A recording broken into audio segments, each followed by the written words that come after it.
As you walk into Inner Hall, the first space you'll see is Amy Howard. And while she has beautiful furniture for sale, she also has a new concept that she's bringing to retailers and designers, a way to bring consumers into your studio or your store.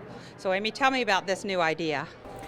I'm so excited because this goes back to my grassroots. Basically, as a finisher, my core competence, and being able to create the different looks and things that I feel we should be rescuing, restoring, and redecorating with.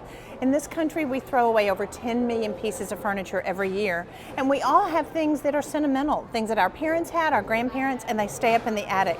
So what I'm wanting to be able to do is have easy breezy products with a great look, great color palettes that follow the trends now that allow us to be able to have disposable products to sell in our retail stores.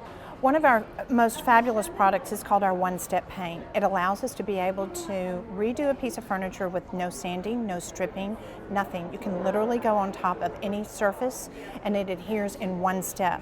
Another is our antiquing mirror. Basically, it allows us to be able to show people how to make fabulous antique mirror by stripping off the back and antiquing it in 2 easy steps. We also have these great lacquers. Lacquer is such a hot trend right now in the marketplace. So we have 14 great colors. We all have something that we would love to rescue and restore. So when we're helping them meet that need, that builds that camaraderie with our store, and it's also a disposable product that they're going to come back again and again. And when they do, we sell them another sofa or we sell them another end table. I think it's a great idea. Thank you so much, Amy. Thank you so much.